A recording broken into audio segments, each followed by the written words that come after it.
In this video, we're going to do an origin story. We're going to do an origin story that starts off kind of like this. And this is a tribe that has, let's say 200 people. Okay. So the reason I'm going to go into this origin story, by the way, is so that you understand. I don't want to say it this way. It's so that you understand kind of the origin of why money needed to be a thing. Why did we need to have money in the first place? So we're going to kind of go way back into time here, and I'm going to just tell this as more of a fictional story than, obviously none of us were there, so I can't give you the play-by-play of what exactly happened, but I can certainly tell you a story that explains some of this. We see this behavior take place as above, so below. We see this with cell division and so on. We see this with all of this. So this is what we're going to talk about. I'm going to give you a really good, what I think is a good way of explaining this. You've got 200 people in a tribe. Okay, this is long ago, and it doesn't make any difference. Race doesn't matter, location doesn't matter, none of this stuff matters, okay? We're assuming this is on a mainland, though, so, not an island somewhere. So it's not an island with like a hand where there's only so many resources. Instead, it's a mainland somewhere. We've got this small tribe. Now, humans evolved, as most of us kind of know, humans evolved, or at least the anthropologists can speculate that most of us evolved in small communities, okay? Now, what would happen is that at some point within this tribe's history, there would be an attempted split, okay? Now, what does that mean? It means that maybe 50 people start questioning the leader of this tribe here. So this is the leader here, okay? They start questioning, so we're going to put question, so a Q. And you can't really see that, but you get the idea. Anyway, so what happened is that maybe 50 people start asking things like, well,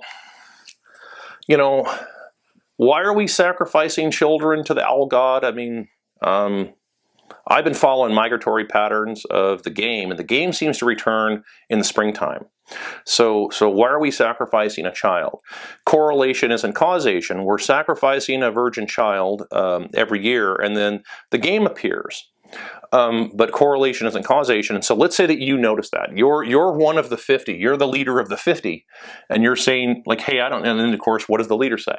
Well, this is the way it's always been done. This is tradition. This is the way it's always been done. We sacrifice the child, and then the game reappears. And then the tribe can continue to survive. Eventually, what happens is that enough people start agreeing with the guy who starts asking questions. They start asking those same questions and saying, well, yeah, correlation isn't causation, and it seems like spring seems to happen about every March 21st. So what happens is, in a couple of ways this can go, okay? The first is a peaceful split, okay? Just like any cell, right? Cells, you have one cell, and then it grows into two cells, right, slowly, and then it just kind of splits apart, and it becomes two cells, okay? That's normal and healthy, okay? That's what keeps you alive. If cells stop dividing, well, you got problems. So this is what ends up happening naturally, okay? And then if it goes peaceful, okay, so we're going to make an assumption here. We'll go back and talk about the other than peaceful. We'll talk about this here. I know I spelled this all wrong. Anyway, so these 50 would leave, and they would have their own civilization over here. And this is where, for example, this is where borders come from.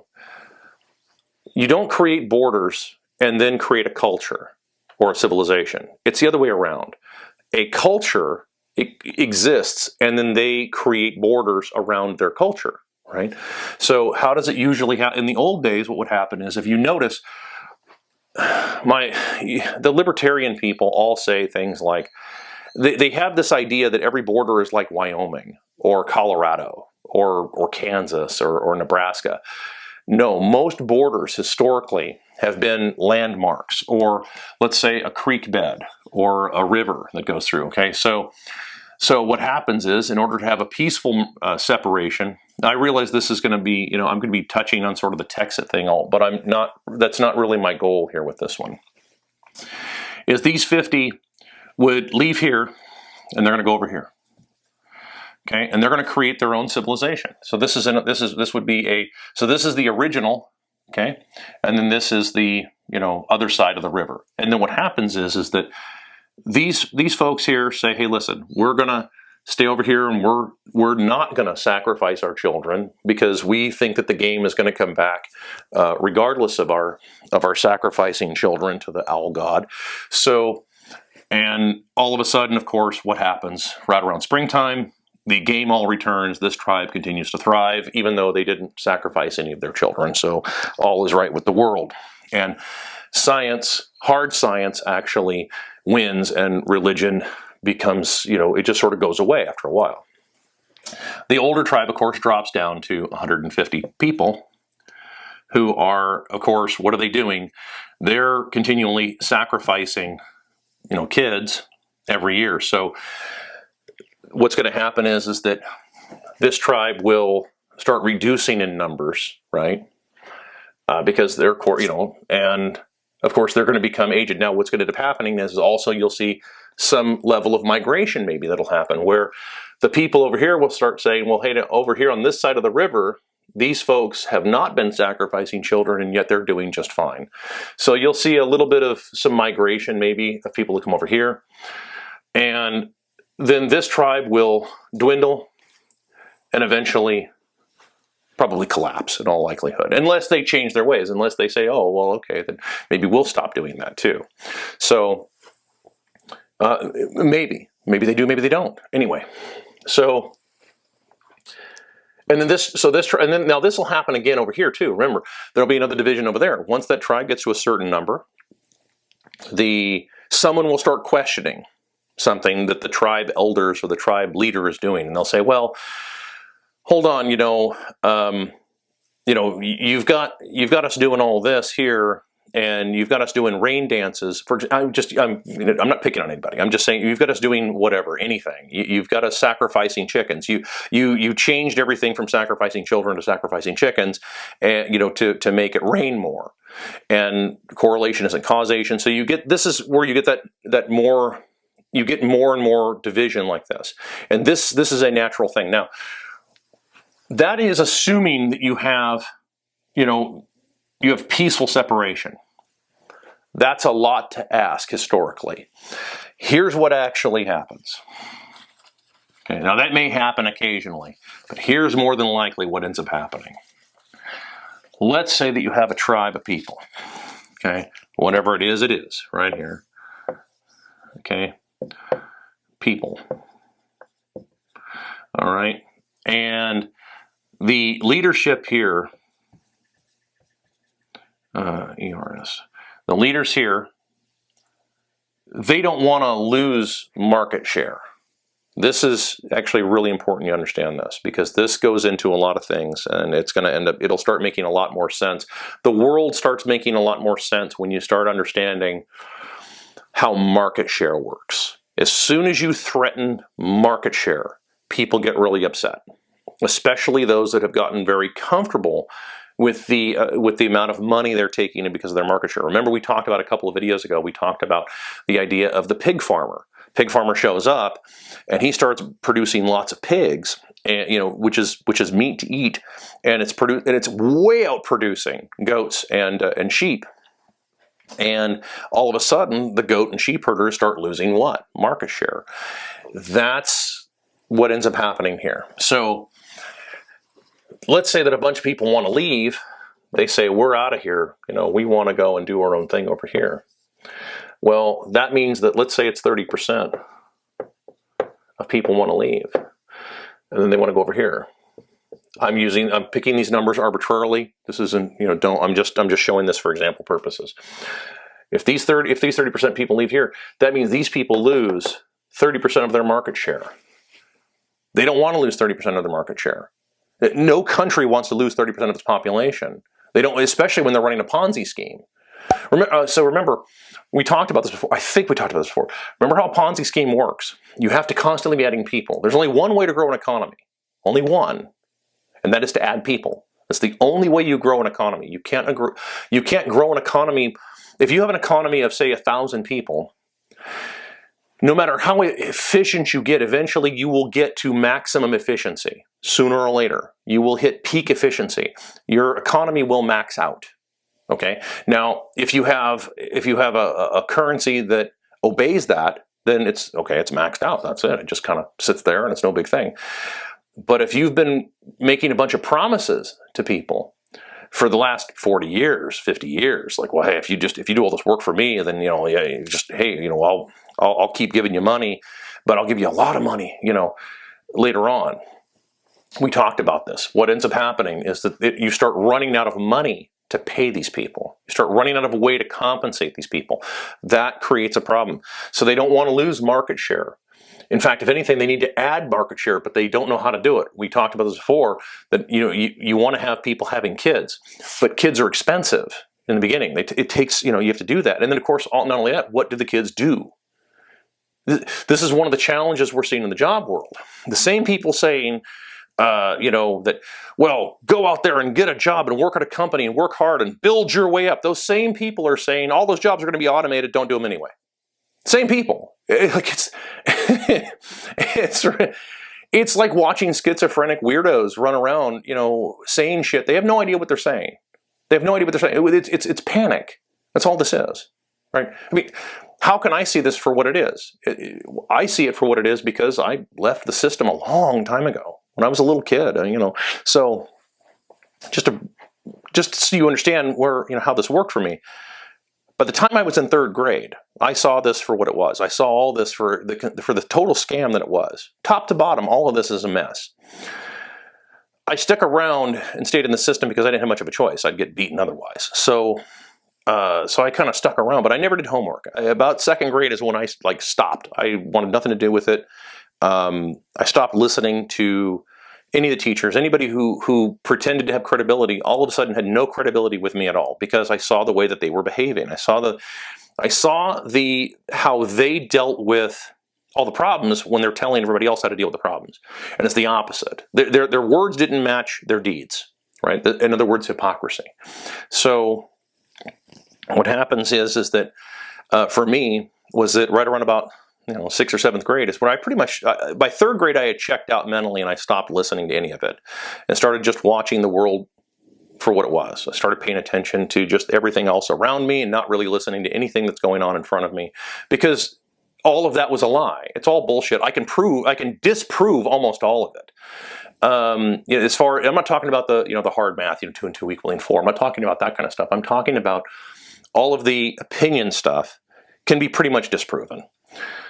Instead, what I did was I actually saw the kids in the playground. I'll tell you this brief story, but I saw the kids in the playground. What they were doing is they were making. It was part of another class. I think it was like 5th grade class, and they were taking eggs, and they were making like these little straw things and throwing them off the roof. And what they would do is to see if they could design something that would have cushion, so that when it landed, it wouldn't break the egg. And it was a physics thing that was far more interesting to me. That kind of field research stuff is way more interesting to me, and always has been more interesting to me than any of the stuff that that boring shit. I'd rather be doing something than just listening to somebody go on and on and on. I say that as somebody who's actually just here talking, but it's why I keep these videos kind of short, and it's also why I don't do a whole lot of them, because like I said, I'm out doing my own thing. Anyway, so by the time I had gotten a little older, I started seeing this kind of stuff for what it was. I started watching how, how do I reconcile all of these problems? How do I reconcile that you're telling me one thing, but I'm seeing something else? This is why I point out that, and I think I said this a long time ago, which was that when you're little kids, you're born a scientist. You are born a scientist, okay? And what I mean by that is that you're born with 5 senses and is taken all of this here, right? You can do it that way, or you can trust the people, the older people, to tell you, to bring you up to speed on what you're seeing. This means that, so for example, when you're born into this world, you come in kind of into the middle of a movie. You have no idea what's actually going on. You rely on your parents and others, your elders, to bring you up to speed, right? Okay, that's a good way to look at it.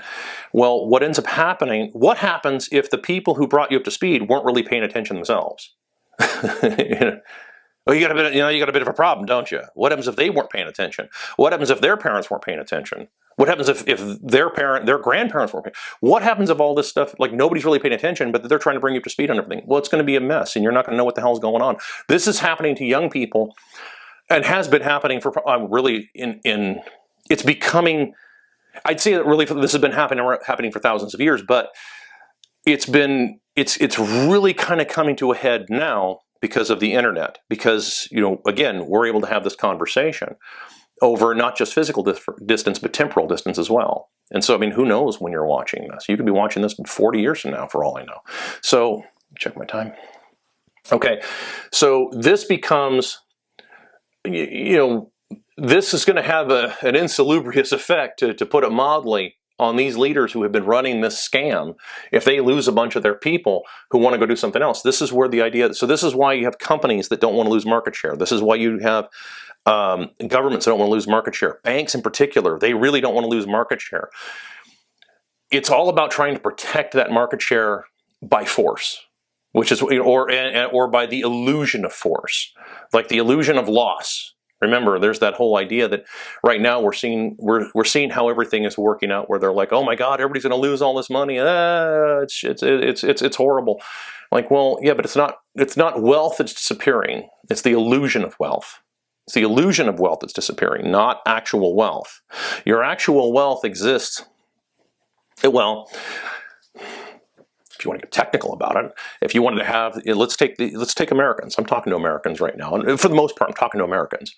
If you're an American and you believe in the country and you want to have, make America awesome and everything, you want to do all that. Well, then what you don't want is a bunch of people renting. What you don't want is to be doing everything you can to take advantage of everybody simply because they don't know something. This is where you have to take the time out of your life to try and educate them, to try and bring them to speed. That's kind of what my goal is here, even though I suck at doing this monologue. I don't like it monologue. I would prefer to answer questions. It's much easier for me to actually try and answer questions than it is for me to try and do this by speculating what somebody might think or what they might want to know about. But, such is the case. I'm doing my best, right? So for those of you out there, rather than like all the Bitcoiners out there, just saying things like buy Bitcoin and get rich, that's not helping people. That's not explaining to them why they should do it. It's not explaining anything about why they should take the time out of their life, because remember, they have a lot of other things going on in their lives. They have a ton of shit going on in their lives. They have to continue to survive too, right? And then you're telling them to take what precious time, what little time they actually have of free time, and you're telling them to learn about a bunch of stuff, and most of it is not very well directed. Most of it is just it's a bunch of rah feel good stuff, as opposed to telling them the truth, which is saying, look, is Bitcoin the hardest currency that's ever existed in the history of mankind? Yes, it is. That's it. That's the end. That's the answer. And then explore all of the things that go along with that, both the good and the bad. And there are bad. There are bad. Remember, it's not caused by Bitcoin. Remember, we talked about this just briefly. It clarifies problems that have already existed. They already exist. The problems have never gone away throughout thousands of years of human existence. They have not gone away. They've just been put on pause because you have the illusion of wealth. Well, when that illusion goes away, all those problems that didn't get solved before, they all of a sudden, they're right here. They are right up in your grill the entire time, and then you don't know how to deal with it. And on top of that, you don't even know what to think, which is why what ends up happening to most people is they start looking for religious leaders and deifying fucking politicians. Of any stripes. I don't care what side of the aisle they're on. That's what ends up happening because you've been kept in a state of ignorance. What's my time? Okay, you've been kept in a state of ignorance for so long. You don't know how to deal with these problems. You don't know how to start dissecting the problems and saying, "Okay, hold on, stop. Let's take a look at this." Think about it this way. I'm going to try and explain this the best I can. How many people don't even know what their history is, right? Now, let me explain what I mean by that. I don't mean your history as in you were born in 1968 or whatever. I'm not talking about that. I'm talking about your mother and father. And so here's you. And you've got mom, dad, and then their parents, and their parents, and so on. It looks like a, multi-level thing, but it's in reverse kind of thing, right?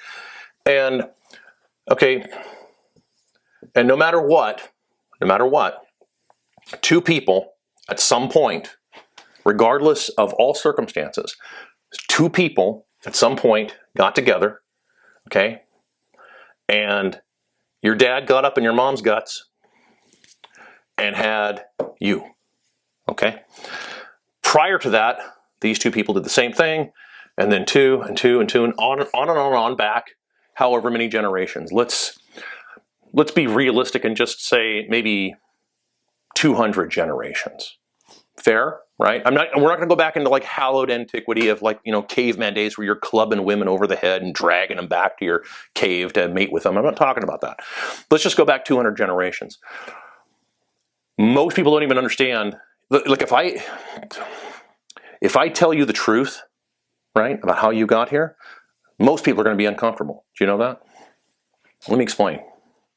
Somewhere back in your lineage, back here, okay, way back here,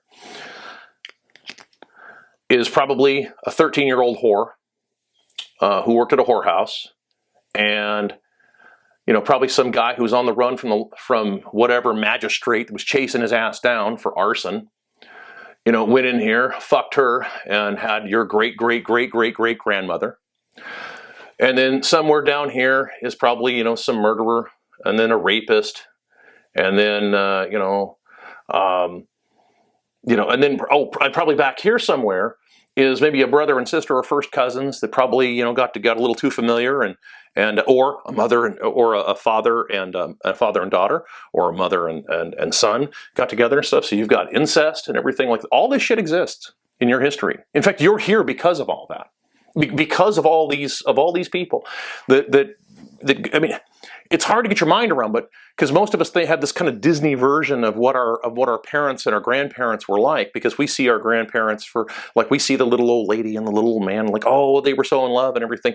That's assuming your grandfather's even your grandfather, right? I mean, biologically, how the hell do you even know, right? I mean, like, paternity testing is a relatively recent thing in world events. So how do you even know that your great-grandfather was even your great-grandfather? You may or may not know. So, now, you always know for your grandmother, but you don't necessarily know for your grandfather. So, so throughout this chain of events of, arson, robbery, rape, extortion, murder, whoring and everything else wrong, with society all the way down, in spite of all of that, you're still here. Now, people don't want to think about that. So if I explain, they're like, oh my God, do you realize that most of your lineage exists, and you're here because 14-year-old girls got pregnant with their 20-year-old husband's children, right? Now, to even suggest that now, it's like, oh my God, grooming and all this. Like, dude, no. I'm not trying to apply today's morality, if you want to call it that, to what happened hundreds of years ago. I'm not trying to apply that. When I'm pointing out, I'm looking at this from, again, remember, look at it from a scientific perspective. This is how you got here. Just trying to explain that to people is enough to put most people on tilt.